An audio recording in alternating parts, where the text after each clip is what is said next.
ఇది కూడా చాలా ఇంపార్టెంట్. సంక్షేమ పథకాల కోసం కొత్త గుర్తింపు కార్డులు, దీనిపై తొందరలో నిర్ణయం, త్వరలోనే కొత్త పెన్షన్లు, గ్రీవెన్స్ అప్లికేషన్లకు త్వరలో ట్రాకింగ్ సిస్టమ్, ఇక్కడ నుంచి ప్రతి 3 నెలలకు ఒకసారి సమీక్ష, ప్రజావాణిపై రివ్యూలో CM deputy CM Bhatti Vikramarka అంటే చూస్తా ఉన్నాం కదా.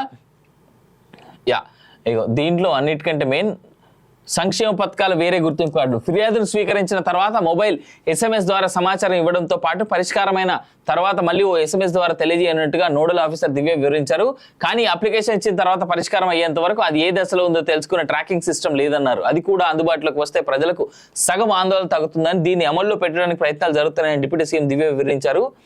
కొత్త రేషన్ కార్డుల కోసం వస్తున్న దరఖాస్తుల విషయంలో ప్రజలకు అనేక ఇబ్బందులు ఉన్నాయని డిప్యూటీ సీఎంకు ఆమె వివరించగా, రేషన్ కార్డులు కేవలం రేషన్ దుకాణం ద్వారా సరుకులు అందుకోవడానికి మాత్రమే ఉపయోగపడేలా ప్రభుత్వం ఆలోచిస్తున్నదని, సంక్షేమ పథకాలు పొందేందుకు వేరే రకమైన గుర్తింపు కార్డులు ఇవ్వాలనే చర్చ జరుగుతున్నదని, దీనిపై త్వరలోనే నిర్ణయం జరుగుతుందని డిప్యూటీ సీఎం పేర్కొన్నారు.